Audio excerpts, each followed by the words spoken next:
So welcome to Animation Month here on Kyle and Nick on Film. We are, I guess it's kind of funny, we're kind of starting this month with kind of a partner to the ending of last month with Kubo and the Two Strings. We're talking another film from 2016 nominated for Best Animated Feature. Compilation piece, right? Yeah, and both films very non-kids, but accessible. I have a little bit of a thing in my life that any movie that has a color in its title, I have to see it. Okay. I don't know, because usually if you have a color in your title, it's really good or really bad.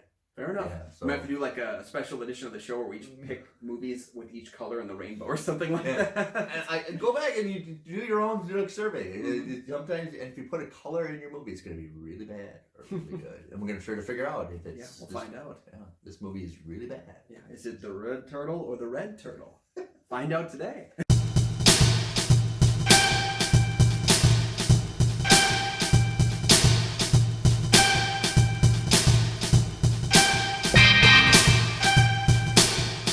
Welcome back to the show. I'm one of your hosts, Kyle Goethe.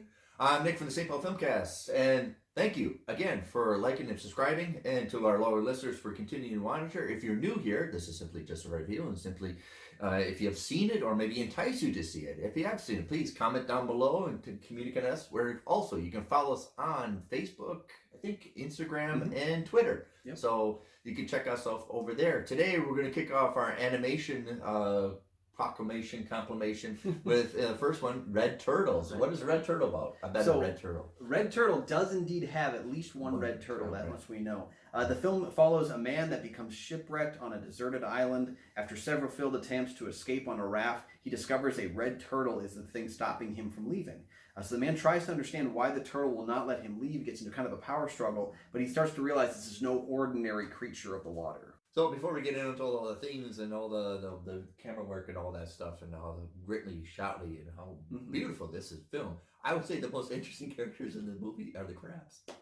Oh yeah, they felt like a Disney character almost. You know what? Like Disney always has the cute side character meant to sell toys. I would buy a crab toy and put it inside that. There's a great bit. There's a comedy bit of the baby trying to eat it whole, and then she spits it out of the crab. Like, well, thank you. You know, like, we're good now. We're good. Which is a great comedy routine. It was a movie that's not has a lot of comedic moments into it. It actually goes very dark very quick. Yeah. So we're talking Red Turtle, and it does have a red turtle in there. Yes, I really just, on the whole right now, looking at the film, I really enjoyed it. I like that it's a tight 80-minute runtime. And I really like the fact that if they're going to choose to have no spoken dialogue, I like that there's, for the most part, no spoken dialogue. No, there's grunts. Yeah, grunts. There's haze, but it's kind of more like a yelp kind of a hay. Yeah. And I really, I respect coming at the film differently, and like really viewing it, kind of really challenging filmmaking. Yeah. There's a lot of themes to it that are different than most that I've ever, seen in an animated film. And again, looking at it, it's a Studio Ghibli film, and if you guys know that kind of a studio, that studio is very, very Japanese based. I mean, they're based in Japan. They have Japanese filmmakers, and this is the first non-Japanese film to be created by Studio Ghibli, because Hayao Miyazaki, who is one of the greatest animating directors of all time, saw a short film from this director, Mikhail Dudok-de-Witt, and invited him to come to the studio and make a film with them, which is just not something you do watching a short film from a French director. Is you're like, hey, I want you to come all the way over here and make a movie for me. That'd be one heck of a treat. Yeah. And it has moments of animation where you're exploring boundaries of what animation does even for like Tom and Jerry, they explore the boundaries of reality. So you have a lot of surrealism, a lot of it explains almost in a dream sequence, but a lot of it doesn't really get explained very well. This is far more avant-garde than I thought it was going to be. Yeah. These people that made this, wonderful with light and water, fascinating. Yeah, especially with the ebb and flow and how even the sand is a little bit different color because of water and come back.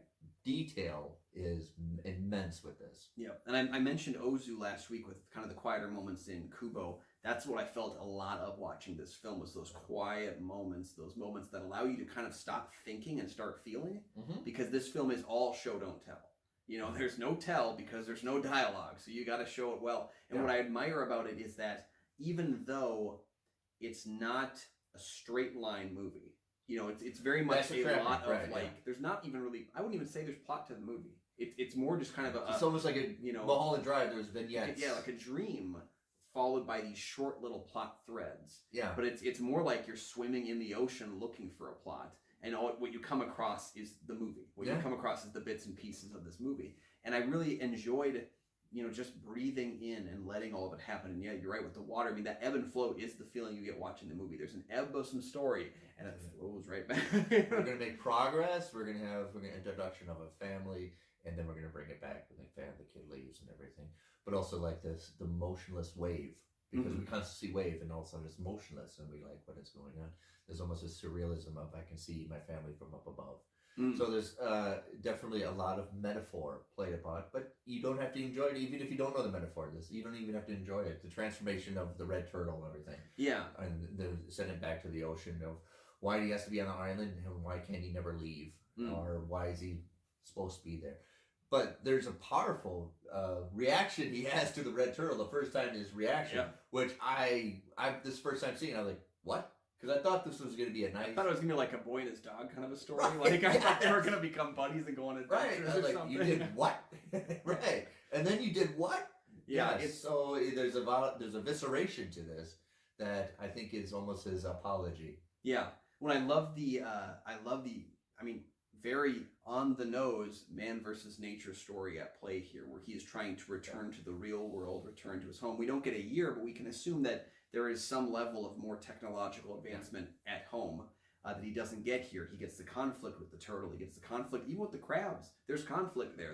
I want what he has. He's sleeping and they take this food away. Yeah, and I like that the film has. I think even Goethe, the director, said very much like this is about a film about nature with a capital N, was what I had read in an interview, and it's very much a story about falling back in love with nature, and that kind of being able to let go of what you perceive as where you need to be and accept the fact of where you are within nature. And again, like, it kind of made me want to just go sit out back and just kind of like stare at the sky for a bit. And I even watching this, I was like, because the landscape and everything, how they made the trees and everything, it's a beautiful environment that they created in this world. And I was like, there's no way they're going to damage this. But it's nature. Nature is going to overcome no matter what. And no matter if you think you can navigate around it, nature's going to win, right? Man versus nature, man against himself, right? Yeah, I think it's man is more willing to give up than nature is. And I think that's kind of at play there. He tries to escape 3 different times, and he is foibled 3 different times, and he finally, it's literally him or the turtle who's going to give up in this situation. And he kind of does give up then, he kind of accepts where he is. And his son becomes participant in with the turtles, right? Yep. Yeah. It's almost like the Greek ideally of the father always worried that the son's going to be better than him. The Greeks love that. They put that in the stories all the time. Yeah. I like the continuity because you have this constantly, they're going this direction throughout the whole movie. That's true. I mean, it makes sense because you don't want to confuse anybody if we go this way, but they constantly this direction. I think it's going to the left if you're watching on TV. So they're constantly going to the left all the time. And so it's almost like if you want to go left, that's where the world is. So that's where you want to go to discovery. If you want to come back home, they always go that way. Interesting. Yeah. Yeah, it's like it's intentional, but you need that some kind of continuity to explain. Or if you go this way to the ocean, you're gonna get confusing. Yeah, it's almost like the forward momentum of going this way versus like regression going the other direction. And again, not the beautiful thing about having a protagonist where you don't know the name is that you immediately put yourself into the role. Yes, you inject yourself into the character, and that's where I felt the entire time was less me telling it what to do because I can't control the film, but me accepting what he has to accept. And I think that's that level of like, we always talk desert island movies. What would you take to a desert island? You don't get to do that. You have to go to the desert island by yourself. Right. It's that fantasy of I wish I was in a desert island away from the world and have all the things I want. Yeah. No, you get that, but then you don't get any things you want. This definitely, it was pitched to me like it's basically Castaway on animation, and this is not it. Even though there's a lot of there's elements of it I can see what you're saying. And I think the person that told me that it's Castaway, but it's animated. It's not what you wanted. How it's not direct. Yeah. That's an interesting idea because I did think of Castaway with the raft, and I thought of it. Actually, I thought of the crabs as kind of like Wilson, where he's having these moments with it. And again, Castaway also has the man versus nature elements to it. This one's just a lot less of a like story, and again, more of like a dream. Like I felt like I was kind of existing Him in the flying. dream. I constantly wish we could fly. Everybody has those dreams. So Yeah. to elevate, to fly, to Yeah, that dream soar. sequence is wonderful when he's like dreaming about using the raft, which turns into a bridge, and he can just fly home. And then he flops over, and then yeah, it's just such a waste because as a viewer, you're like, oh, this is a dream. It's not gonna work. Like, so when you have no dialogue and you have great visual, what you really want to do is not mess up sound. And here, I think sound mixing, sound editing is marvelous. It's very easy to do explosive and loud, but here you got the sound of wood, you got the ocean, you got even the lights you can hear of the stars and everything. Sound is really an unrated, an unappreciated part of this movie. Yeah, I told a colleague that I was going to be watching this for the show, and I was really excited about it. And he said, you got that surround sound set up, right? And I was like, yeah. And he's like, you need to turn that thing on. And I was like, it's a guy on an island, whatever. Like, it'll be fine. And so, but I remember like from the opening of the shipwreck and him coming back, like just the booming sound of what was there. Yeah, that's the most loud part of the whole thing. And that quiet, like the waves crashing in. It's just so peaceful. And it just, I don't know. This is like, it kind of felt to me like the yoga of movies, where it's like an internal body massage set to film.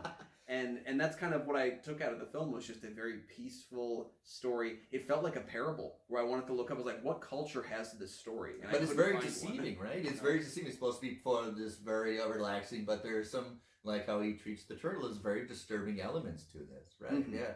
Or the baby trying to eat the live crab. You know, that's kind of funny, but that can be dangerous. Like, oh, you're going to get bit, but right. There's a lot in like the beginning, the actions in the beginning. Mm-hmm. We talk about Kubo and the Two Strings takes forever for the action to go. Mm-hmm. But here, the action's right in. I mean, it's foreboding when you begin to watch the movie. Like, what are we getting into? And then it calms itself down to the point that is the horror of it, is the calm, the silence. I like the movies that treat silence as almost as part of a horrific thing, that here you're battling nature and nobody's there to observe. We're obviously the observers, but there's nobody out there. The stars are watching, but they're so far away. Well, and that's another thing that kind of separates this film from other Studio Ghibli films, is that in those films, there is so much dialogue in the standard Miyazaki film, because you are unloading a lot of story and mythology in those movies. They are very mythological. Well, a lot of exposition too. Yeah, and a lot of exposition. And I wouldn't say that's not a fault on them, but it's a drastically different element when you have to live with no exposition versus live with a lot of exposition. Your mind doesn't feel like you have to wrap things around and find ties between the story. And you're just allowed to kind of dream along with them. And I really liked the turtle as a character and how that kind of epitomizes this like nature reaching out to man, and nature like telling him like, come back to us, like come back here and join us. And again, that's not exposition. That's just feeling. Right. The tedious amount of him even trying to flip over the turtle, because it's like, if they draw this right, this is really, really massively done. Yeah. Because that's what, a couple weeks in the studio to just draw that. Yeah. Well, and again, so many elements of it could look like parody. They could look like comedy. Yeah. You got to get the tone right, but you can't use dialogue to do it. So really, your dialogue is coming from your drawings, and that's the whole element. Is we talked last week about Kubo, where like you've got to have a great animation style that matches a great voice performance. Right. Like we did with Charlize Theron in there. Yeah. This one, you don't get that luxury. The voice performance doesn't get to save the animation, because the animation has to be the voice in the same time. Yeah. And another voice element that I would give to this film wholeheartedly is I absolutely love the score. It's a powerful sweeping score, but it also has a very calm kind of ebb and flow to it as well, where it doesn't come in all the time, but when it does, it gives you a little bit of kind of swell down. It actually, interestingly enough, it has a lot of the same beats as the Stand miniseries from the 90s, because I was just watching that last month. Only you would find more of that. Only you did. So I noticed, like more the peaceful walking moments of that miniseries mixed with kind of the peaceful walking moments of this film. I don't think a red turtle is in nature. I don't think so. So that's the whole caption of this, is red turtle, because like, well, do they exist in the real world? I actually Googled, do red turtles exist? And obviously, I'm not the only one. Yeah. But nature buffs, let us know. But apparently they don't exist. So you already have with the title an understanding that this is a very avant-garde, very surreal, surreal vignette that explains a man's personal struggles. I don't know if anything he does on the island is actually supposed to be really eventful, really happening. Yeah. Well, or and if it's it the is, question of how is it happening? Are we seeing it through his eyes? Are we meant to see it like how it is? Like, is it really fantastical, or is it just kind of like his version of events, like how he plays or things is it out? because a lot of times you get it from the child's point of view, and like, well, okay, now we're doing it from here, so what is he observing? Yeah. But a lot of times, what he is observing can't really happen in the real world, right? Yeah. Well, again, that's why I looked online. I was like, this has to be based on some story I'm not aware of, because there's just it just feels like it's got that aged quality to it of something you would sit around a campfire when you were a kid and hear from like an adult in the room. It's like telling you the story of the man in the red turtle. Like, it felt like you were going to be taught a lesson. Like the old man in the sea, where you yeah. get Hemingway, and it's going to be poetic. And I think that's a trapping that you think it's going to be some stop motion poetic movie, but there's more to that really needs to be investigated. Yeah, and that's kind of what I appreciate the most about this film, is that it's kind of a new age parable and a new age fairy tale, if you will, that you could, honestly, I could pretend I came up with this story when I have kids and tell them and never show them the movie and be this really cool person who tells the story. But it's kind of that element of, the new age fairy tale, a new age lesson to be taught, but also one that's not forcing you over the head about it too. I really had to ruminate with this movie after I watched it. I didn't think about it until like 2 days later, and then my head started moving with it. So sorry to interrupt you, but I think that a lot of the characters in this animation do a lot of gazing, and I think that's intentionally to tell you this is what you're supposed to be doing too as you observe this. You're supposed to be gazing as they are gazing as well. So I think there's a lot of it. There's a lot of him just watching the stars, a lot of pondering, probably pondering himself and the world. And I think you're supposed to be doing that as well. Yeah, and I'm the kind of person who I don't stop moving. Like, I tend to read books and walk around my house while I do, which creates a whole lot of stub toe issues. But like, I'm always being told by my wife to slow down, and that's where I took that gaze from. It's just kind of like slow down and exist in this moment with this movie, and just let us take you here and just show you show you what you should be looking at, and just stop moving and take a moment to stop and smell the roses. And I think that's kind of that. Again, I like when a movie allows me to do that. I kind of think a very different movie, but like I was able to slow down and stop and smell the roses with Once Upon a Time in Hollywood 2 years ago, because that movie has very little plot as well, and it's just a lot of kind of like exist in this world and watch. Yeah, because that movie is just constantly boom, boom, boom, boom. And whereas this, very different movies, but they both kind of had the same feeling for me, where they allowed me to just slow down and just breathe in an experience, and that's again.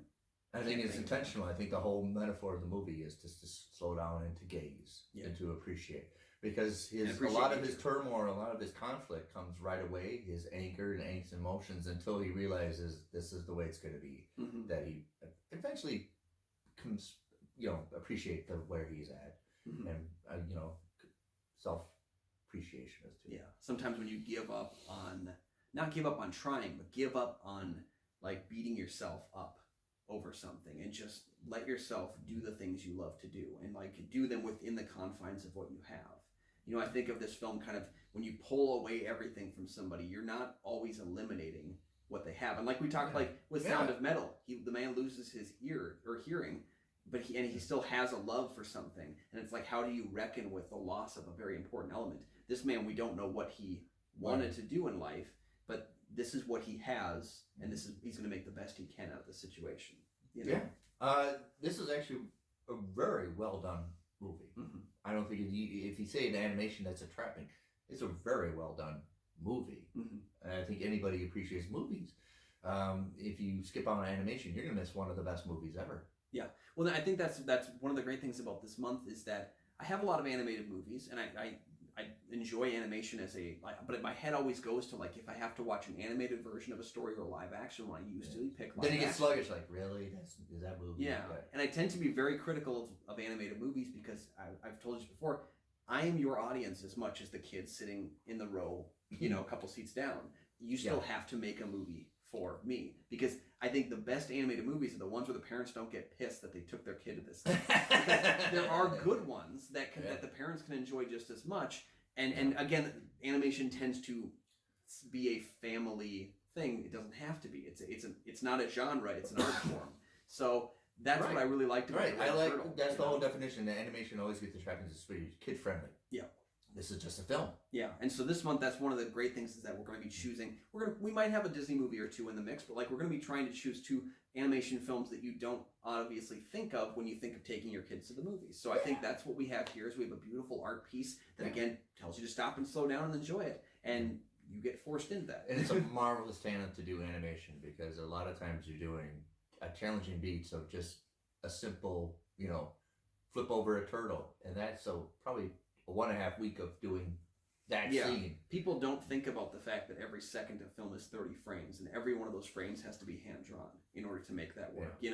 People don't stop and smell the roses and enjoy the fact that somebody sacrificed weeks, months, years of their life to committing this animation to film, when they very easily could have gotten a big budget from somebody and gone and filmed and CG'd the whole mess up. Yeah, I don't think terrible. I think if they did a live action one of this, I don't think it'd be interesting.